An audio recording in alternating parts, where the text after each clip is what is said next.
अशांति का कारण क्या है? क्या हमारा मन किसी और की वजह से अशांत है? क्या हमारा मन कुछ प्राप्त न होने की वजह से अशांत है? किस बात की वजह से हमारा मन अशांत है? किस बात की वजह से हमारा मन दुखी रहता है? ये एक बात याद रखिए, जब तक हमें यहाँ लगता है तब तक हमने यह मान रखा है कि हमारा मन किसी और की वजह से अशांत है, किसी और वजह से दुखी है, तो हम सारा जीवन कोशिश करते मन को शांत करने की। मन कभी शांत नहीं होगा, क्योंकि एक व्यक्ति हमारे अनुकूल हो भी हो जाए, पर पूरी दुनिया हमारे मन को अनुकूल नहीं हो सकती। कोई ना कोई ऐसा मिल हो जाए जो हमारा मन को अशांत कर देगा। अशांति हमारा व्यक्तित्व से आती है, जो हमारे भीतर होता है वही हमारे जीवन में आता है। एक गांव के बाहर एक महात्मा कुटिया बन के रहते हैं। वहां एक व्यक्ति गुजरा। उसने उस महात्मा को पूछा कि ये महात्मा, ये गांव कैसा है? मैं सोच रहा हूं जिस गांव में मैं रहता हूं उसके तोड़े के इस गांव में बस जाऊं। यहाँ के लोग कैसा है? यहाँ के लोग का व्यापार कैसा है? महात्मा ने कहा, मैं तुम्हारा बात को उत्तर बाद में दूंगा, पर पहले तुम बताओ तुम जिस गांव से आ रहे हो उस गांव के लोग कैसे हैं? वो बोला कि वहाँ के लोग बिल्कुल भी अच्छे नहीं हैं। उन लोगों ने मुझे इतना कष्ट, इतना पीड़ा दी है, उनकी वजह से मैं तो गांव छोड़ यहाँ आया हूँ। यहाँ कैसे लोग हैं? तो महात्मा ने बोला है, फिर तुम यहाँ बिल्कुल भी मत रहना, क्योंकि यहाँ के लोग बहुत बुरे हैं। तुम्हारे गांव के लोग तो कुछ भी नहीं, यहाँ के लोग बहुत कठोर हैं। वो व्यक्ति आगे चल गया। जी देर के बाद एक और व्यक्ति आया। उसने भी महात्मा से वही प्रश्न किया कि ये महात्मा, इस गांव के लोग कैसा है, कैसा व्यवहार करते हैं? तो महात्मा ने उनसे भी वही प्रश्न किया कि पहले आप बताओ, आप जहाँ से आते हो वहाँ के लोग कैसे हैं? वो बोला कि वहाँ के लोग बहुत अच्छे थे, हर बात मेरे साथ देते थे, हर सुखी दुखी में मेरी बात को ख्याल रखते थे। बहुत तकलीफ हो रही है उनके छोड़ने में मुझे, पर मेरी मजबूरी है। इन हालत की वजह से मुझे वो गांव छोड़ना पड़ा रहा है और अपने रहने के लिए दूसरा गांव ढूंढना हो। तो महात्मा बोला कि यहाँ के लोग आपके गांव के लोग की बहुत ज़्यादा अच्छे हैं, आपके गांव के लोग तो कुछ भी नहीं। फिर उन महात्मा के उनसे श्रेष्ठ प्रश्न किया कि आपने तो अलग अलग लोगों को अलग अलग उत्तर दिए, एक ही गांव को बारे में ऐसा क्यों? तो महात्मा बोले कि अच्छाई या बुराई लोगों भी नहीं अच्छाई या बुराई देखने के वालों की नज़र में है।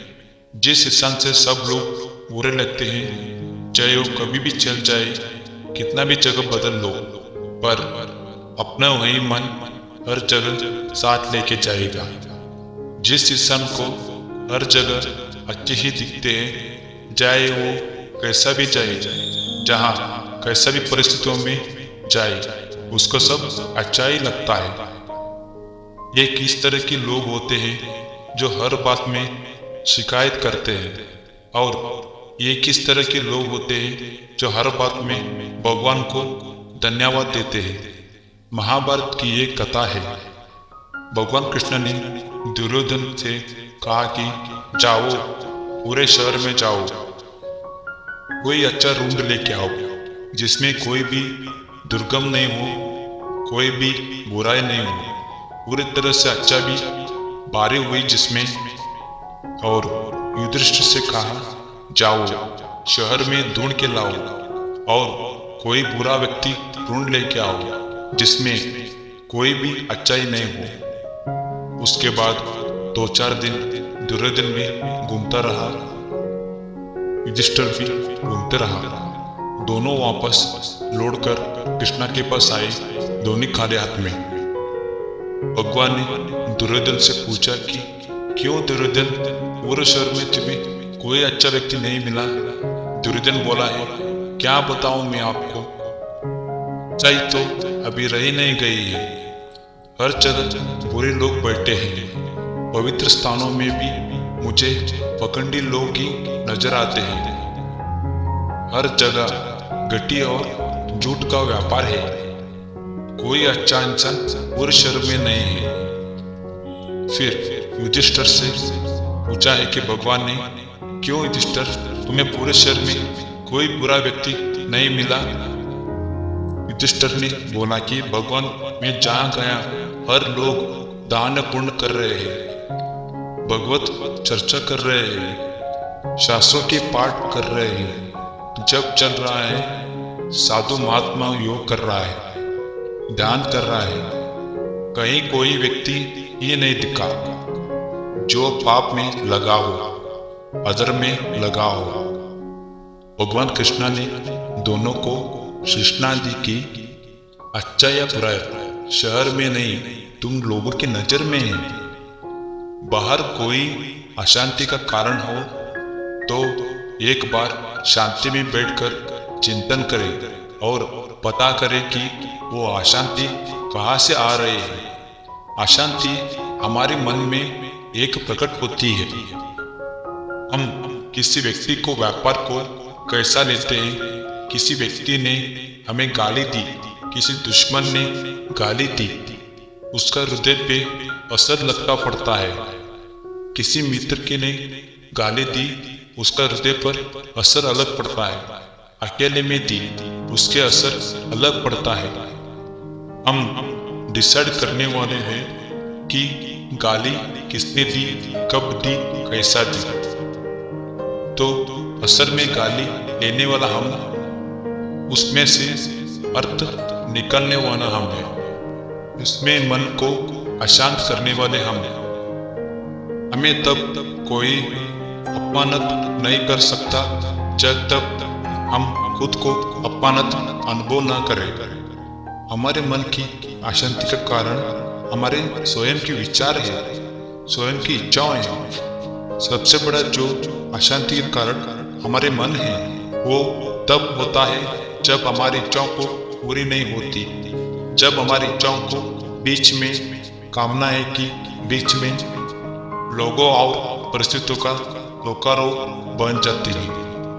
तब हमारा मन अशांत हो जाता है, दुखी हो जाता है।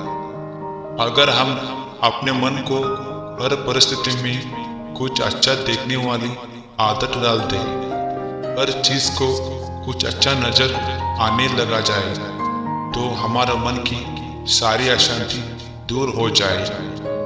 अगर हम मन को अशांत करना चाहते हैं तो छोड़ दो अशांति को।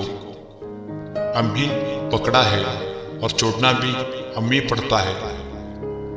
एक महात्मा के घर रात के समय एक चोर चोरी करना आता है। जिस चोर भीतर घुसा, महात्मा की नींद खुल गई। महात्मा ने उसे चोर को देखा। महात्मा को देखकर चोर भागने लगा तो महात्मा ने रुका, कहाँ जाते हो, कौन है तुम? और वो बोला, आपसे क्यों छुपाना है, मैं चोर हूँ, चोरी करने आया हूँ। वो महात्मा बोला कि स्वागत हो तुम्हारा, पर क्यों तुम्हारी इतना रात में, इतनी बारिश में अपनी नींद छोड़कर ऐसी कौन सी मजबूरी हो जो तुम यहाँ चोरी करने आई हो? और मेरे पास तुम्हें देने के लिए कुछ ज्यादा भी नहीं है। महात्मा के पास वहाँ से 10 रुपए थे। उन्होंने कहा कि बस यही है मेरे पास, यहाँ तुम ले जाओ। महात्मा ने वो रुपए उसे दे दिए। जब वो चोर जाने लगा तो महात्मा ने कहा, रुको, धन्यवाद तो देते जाए। वो चोर भी सोचने लगा कि कैसा अजीब महात्मा है। उसने अंदर ने रगड़ गया। न्यायपालिका में उसके लोग आए। प्रमाणित हो चुका था कि उसने बहुत चोरियां की थी। महात्मा के घर भी उसने चोरी की। ये उस महात्मा की बात को सब माने थे। तो अगर महात्मा का कर दे कि उस चोर ने उस महात्मा को कर की चोरी की है, तो इस चोर की निश्चित सच मिलेगी। महात्मा को बुलाया गया कि गवाही देने के लिए कि क्या आप इस व्यक्ति को जानते हैं। महात्मा बोला है, हाँ मैं जानता हूँ, ये मेरे मित्र है। पूछा गया कि क्या इस व्यक्ति ने अपना घर चोरी की।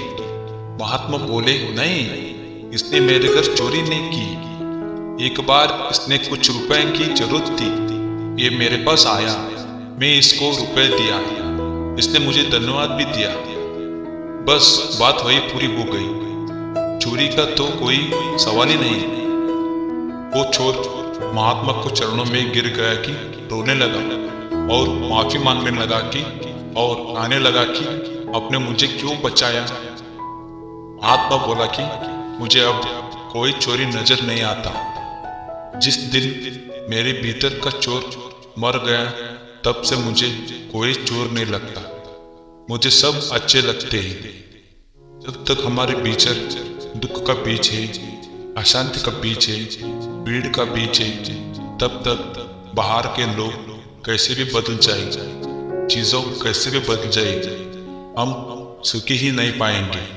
और हम बाहर कितना भी कोशिश कर लो, लोगों को, चीजों को नहीं बदल सकते। सारी दुनिया मिलके भी एक व्यक्ति को नहीं बदल सकती। पर यदि हम स्वयं को बदलो तो हमारी पूरा जीवन बदल जाएगा। अगर जीवन को हम धन्यवाद की भाव से भर दे, सारी शिकायत मिट दे, तो जीवन में आनंद की लहर दौड़ पड़ेगी।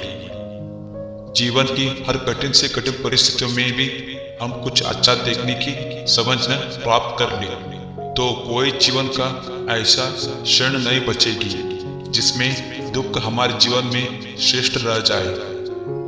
तो हमारे जीवन को, हमारे मन को यदि हम शांत बनाना चाहते हैं, आनंद पूर्ण बनाना चाहते हैं, तो हमें शुरुआत स्वयं से ही करनी होगी। हमारी यात्रा स्वयं से ही होगी।